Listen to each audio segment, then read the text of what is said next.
Good evening everyone. शाम के 7 बज चुके हैं। आप सभी का स्वागत है हमारे चैनल एजुकेशन एरिना 2020 में। मैथ्स पेडागोजी की आज अंतिम क्लास होगी, 4th क्लास। ऑलरेडी 3 क्लासेस हो चुकी हैं। अगर आपने अभी तक नहीं देखा है तो जाके देख सकते हैं, प्लेलिस्ट भी अवेलेबल है हमारे चैनल पे। आज हम बात करेंगे मैथ्स के top 30 most important pedagogy questions पे। आपका टारगेट होना चाहिए कि आपको 30 आउट ऑफ 30 क्वेश्चंस आता हो,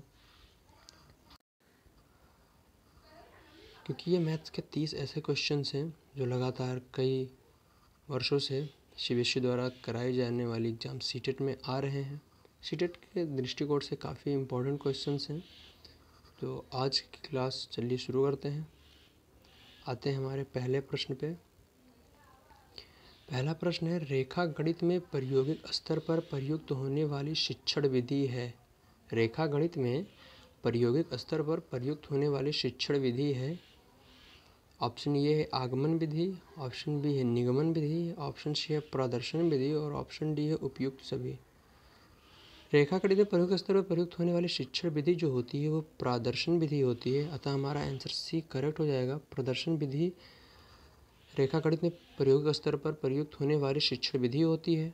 आते हैं हम अपने अगले प्रश्न पर।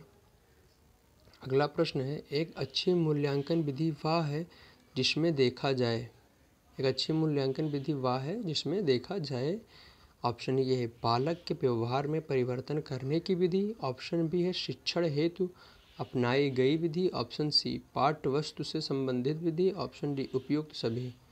तो एक अच्छी मूल्यांकन विधि वह है जिसमें देखा जाए कि बालक के व्यवहार में परिवर्तन हो रहा है। तो ऑप्शन ए हमारा करेक्ट हो जाएगा कि बालक के व्यवहार में परिवर्तन करने की विधि ही सबसे अच्छी मूल्यांकन विधि होती है। आते हैं अगले प्रश्न पर। अगला प्रश्न है हमारा, अनुप्रयोग संबंधी प्राप्य उद्देश्य की प्राप्ति होती है जब छात्र। ऑप्शन ए है संबंधित प्रत्ययों में भिन्नता बताता है, ऑप्शन बी है गणितीय अवधारणा की व्याख्या कर सकता है, ऑप्शन सी है समस्या हल करने की उपयुक्त विधि चुनता है और ऑप्शन डी है उपयुक्त सभी। तो जो अनुप्रयोग संबंधी प्राप्त उद्देश्य की प्राप्ति होती है जब छात्र समस्या हल करने की उपयुक्त विधि स्वयं चुनता है, तो हमारा ऑप्शन सी करेक्ट हो जाएगा। समस्या हल करने की उपयुक्त विधि छात्र स्वयं जब चुनता है तब प्राप्त उद्देश्य की प्राप्ति होती है। आते हैं अगले प्रश्न पर। अगला प्रश्न है, गणित शिक्षण का वास्तविक उद्देश्य ज्ञान प्राप्त करना नहीं वरन शक्ति प्रदान करना है। यह कथन है। ऑप्शन ए है डियूर का, ऑप्शन बी है बेकन का, ऑप्शन सी है डॉटन का और ऑप्शन डी है रमन का। तो डॉटन जी ने कहा है कि गणित शिक्षण का वास्तविक उद्देश्य ज्ञान प्राप्त करना नहीं वरन शक्ति प्राप्त करना है, अतः यह डॉटन जी का ही कथन है। तो हमारा ऑप्शन सी करेक्ट हो जाएगा, डॉटन का। आते हैं नेक्स्ट प्रश्न पर। कुहक गणित ग्रंथ की रचना किसने की थी। कुहक एक गणित ग्रंथ है जिसकी रचना किसने की थी। ऑप्शन ए है वारामिहिर, ऑप्शन बी है महावीराचार्य, ऑप्शन सी है ब्रह्मगुप्त और ऑप्शन डी है श्रीधराचार्य। तो कुहक गणित ग्रंथ की रचना की थी ब्रह्मगुप्त जी ने। हमारा ऑप्शन सी करेक्ट हो जाएगा, ब्रह्मगुप्त कुहक गणित ग्रंथ की रचना की थी। आते हैं अगले प्रश्न पर। राजस्थान के भीनमाल कस्बे से किस गणितज्ञ का संबंध था। राजस्थान के भीनमाल कस्बे से किस गणितज्ञ का संबंध था। ऑप्शन ए है Mahaviracharya, option D Shridharacharya, option C Brahmagupta और ऑप्शन डी वारामिहिर। तो ब्रह्मगुप्त जी जिनका जन्म राजस्थान के भीनमाल कस्बे में हुआ था, अतः हमारा ऑप्शन सी करेक्ट हो जाएगा, ब्रह्मगुप्त का संबंध था, जो कि बहुत ही बड़े गणितज्ञ थे ब्रह्मगुप्त। अगला प्रश्न है, गणित सार संग्रह की रचना किसने की थी। ऑप्शन ए है महावीराचार्य, ऑप्शन बी है श्रीधराचार्य, ऑप्शन सी है भास्कराचार्य, ऑप्शन डी है गणेशाचार्य। जैसा कि आप सभी को पता होगा, महावीराचार्य ने गणित सार संग्रह की रचना की थी, अतः हमारा ऑप्शन ये ही करेक्ट आंसर होगा। ऑप्शन ए महावीराचार्य गणित सार संग्रह की रचना की थी। आते हैं अगले प्रश्न पे। अगला प्रश्न है हमारा इम्पॉर्टेंट प्रश्न है, गणित की वह कौन सी विधि है जो करके सीखने के सिद्धांत पर काम करती है, जिसमें छात्र अधिक सक्रिय रहते हैं, व जिसके द्वारा नवीन तथ्यों की खोज की जा सकती है। ऑप्शन ए प्रदर्शन विधि, ऑप्शन सी प्रयोगशाला विधि, ऑप्शन सी है संश्लेषणात्मक विधि, ऑप्शन डी है प्रयोजन विधि। तो हमारा जो प्रयोगशाला विधि है वह गणित की ऐसी विधि है जो करके सीखने के सिद्धांत पर काम करती है, जिसमें छात्र अधिक सक्रिय रहते हैं व जिसके द्वारा छात्र नवीन तथ्यों की खोज करते हैं। अतः हमारा ऑप्शन बी करेक्ट हो जाएगा, प्रयोगशाला विधि। आते हैं हम अपने अगले प्रश्न पर।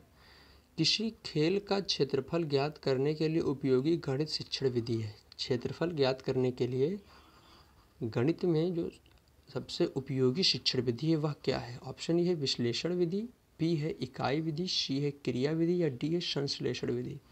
तो इसका हमारा ऑप्शन सी करेक्ट हो जाएगा। क्रिया विधि के अंतर्गत हम किसी खेल का क्षेत्रफल ज्ञात कर सकते हैं। ऑप्शन सी हमारा करेक्ट हो जाएगा। क्रिया विधि के द्वारा हम किसी खेल के क्षेत्रफल को ज्ञात कर सकते हैं। और अगला प्रश्न है हमारा, गणित सार संग्रह की रचना किसने की थी? ये प्रश्न 2 बार आ चुका है, रिपीटेड हो गया है, कोई बात नहीं है। जैसे कि आप सभी को पता हो चुका होगा कि महावीराचार्य ने ही गणित सार संग्रह की रचना की थी, तो हमारा ऑप्शन ये करेक्ट हो जाएगा। आते हैं अगले प्रश्न पर। ये भी प्रश्न रिपीटेड है। गणित की वह कौन सी विधि है जो करके सीखने के सिद्धांत पर काम करती है, जिसमें छात्र अधिक सक्रिय रहते हैं और जिसके द्वारा नवीन तथ्यों की खोज करते हैं? प्रयोगशाला विधि के द्वारा। कुछ प्रश्न रिपीटेड हो गए हैं। किस खेल का क्षेत्रफल ज्ञात करने के लिए उपयोगी गणित शिक्षण विधि है? क्रिया विधि। आते हैं हम अपने अगले प्रश्न पर। अगला प्रश्न है हमारा जो कि काफ़ी महत्वपूर्ण प्रश्न है। सामान्य से विशिष्ट की ओर शिक्षण सूत्र पर आधारित विधि है। ऑप्शन ए आगमन विधि, ऑप्शन बी निगमन विधि, सी आगमन निगमन विधि और डी है विश्लेषण विधि। तो निगमन विधि जो है वह सामान्य से विशिष्ट की ओर शिक्षण सूत्र पर आधारित विधि है। आते हैं अपने अगले प्रश्न पर। विशिष्ट से सामान्य तथा स्थूल से सूक्ष्म की ओर शिक्षण सूत्र पर आधारित विधि है। ऑप्शन ए आगमन विधि, ऑप्शन बी संश्लेषण विधि, ऑप्शन सी विश्लेषण विधि और ऑप्शन डी है निगमन विधि। तो सामान्य से विशिष्ट की ओर सूत्र पर आधारित विधि है निगमन, और सामान्य से विशिष्ट से सामान्य। देखिए प्रश्न है सामान्य से, जब सामान्य से विशिष्ट की ओर की बात करते हैं तो निगमन विधि, और विशिष्ट से सामान्य की ओर जब बात करते हैं तो आगमन विधि हमारा करेक्ट आंसर हो जाएगा। ऑप्शन ये हमारा करेक्ट होगा। आगमन विधि वह विधि है जो विशिष्ट से सामान्य तथा स्थूल से सूक्ष्म की ओर शिक्षण सूत्र पर आधारित विधि है। अगला प्रश्न है, रेखा गणित में कौन सा आयाम को प्रमुख स्थान दिया जाता है? ऑप्शन ए आकार, बी विस्तार, सी स्थिति, डी उपयुक्त सभी। तो रेखा गणित में आकार, विस्तार, स्थिति तीनों को प्रमुख स्थान दिया जाता है, अतः हमारा करेक्ट आंसर डी हो जाएगा। उपयुक्त सभी को रेखा गणित में प्रमुख स्थान दिया जाता है। अगला प्रश्न है हमारा, गणित शिक्षण के प्रेरणात्मक सिद्धांत के सूत्र हैं। ऑप्शन ए सक्रियता, बी सजीवता, सी उपयुक्त दोनों, डी इनमें से कोई नहीं। तो गणित शिक्षण के प्रेरणात्मक सिद्धांत के सूत्र हैं सजीवता। बी ऑप्शन हमारा करेक्ट हो जाएगा। सजीवता गणित शिक्षण के प्रेरणात्मक सिद्धांतों का सूत्र है। अगला प्रश्न है, गणित शिक्षण के लिए पाठ योजना का निर्माण आवश्यक है। ए शिक्षक को पाठ याद होता है, बी विषय वस्तु का विकास मुख्य व्यवस्थित ढंग से किया जाता है, सी छात्रों की कमजोरियों का पता लगता है, ऑप्शन डी है विषय का गूढ़ अध्ययन कराया जा सकता है। गणित शिक्षण के लिए पाठ योजना का निर्माण आवश्यक है क्योंकि विषय वस्तु का विकास मुख्य स्थिति ढंग से किया जा सकता है। ऑप्शन बी हमारा करेक्ट हो जाएगा, इसीलिए यह आवश्यक है। अगला प्रश्न है, गणित विषय का सबसे अधिक संबंध होता है। ए विज्ञान के साथ, बी नागरिक शास्त्र, सी भूगोल के साथ या डी समाज शास्त्र के साथ। तो गणित विषय का सबसे अधिक संबंध होता है ऑप्शन ए विज्ञान के साथ।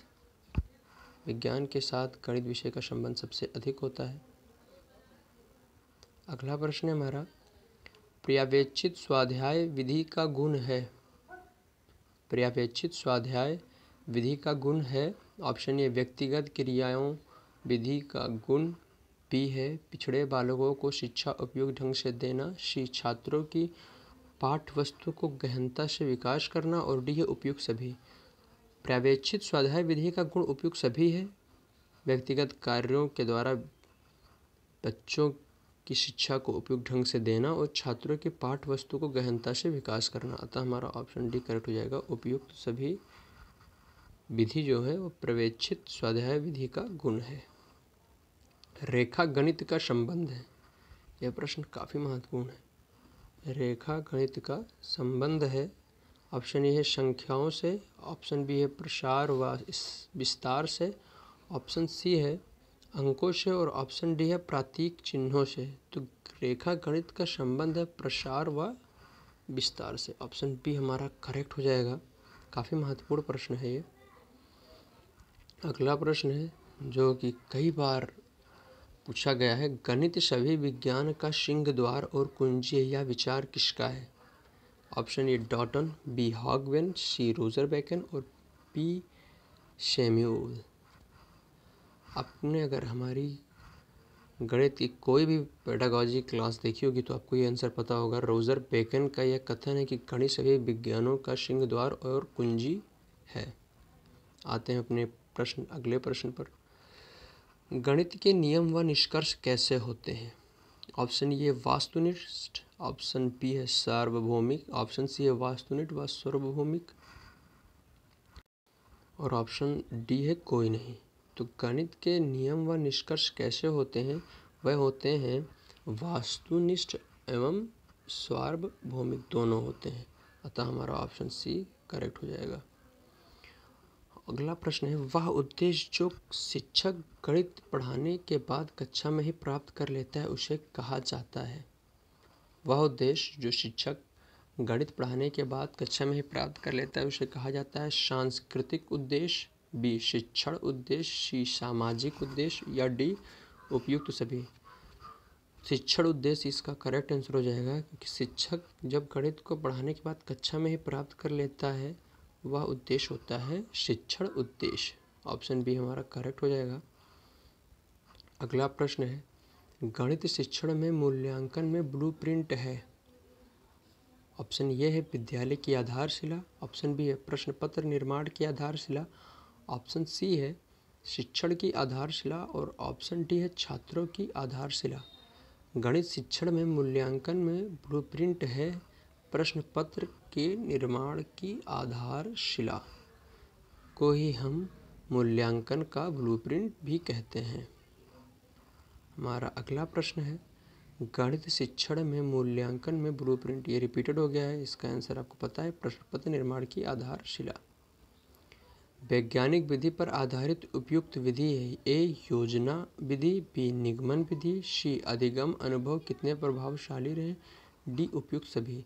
तो वैज्ञानिक विधि पर आधारित उपयुक्त विधि है योजना विधि, निगमन विधि और अधिगम अनुभव कितने प्रभावशाली रहे, यानी तीनों विधि है। अतः हमारा करेक्ट आंसर जो है वो हो जाएगा उपयुक्त सभी। ऑप्शन डी हमारा करेक्ट हो जाएगा। उपयुक्त सभी जो है वह वैज्ञानिक विधि पर आधारित है। हमारा अगला प्रश्न है, दैनिक पाठ योजना के निर्माण में सम्मिलित होता है। ऑप्शन ए विषय वस्तु का चयन, बी शिक्षण उद्देश्य का निर्धारण, सी शिक्षण विधियों का निर्माण, डी उपयुक्त सभी। दैनिक पाठ योजना के निर्माण में सम्मिलित होता है तीनों, यानी विषय वस्तु का चयन भी दैनिक पाठ योजना के अंतर्गत आता है, शिक्षण उद्देश्य का निर्धारण एवं शिक्षण विधियों का निर्माण। अतः हमारा ऑप्शन डी इसका भी करेक्ट आंसर हो जाएगा कि यह तीनों ही दैनिक पाठ योजना के निर्माण में सम्मिलित होता है। तो उपयुक्त सभी हमारा आंसर करेक्ट हो जाएगा। आपके 30 मोस्ट इम्पॉर्टेंट पैडागॉजी के क्वेश्चंस थे ये। आई होप कि वीडियो आपको अच्छी लगी होगी। Thanks for watching our video अगर आपको अच्छी लगी है तो लाइक करें, शेयर करें और हमारे चैनल को सब्सक्राइब करें। Education arena 2020। धन्यवाद।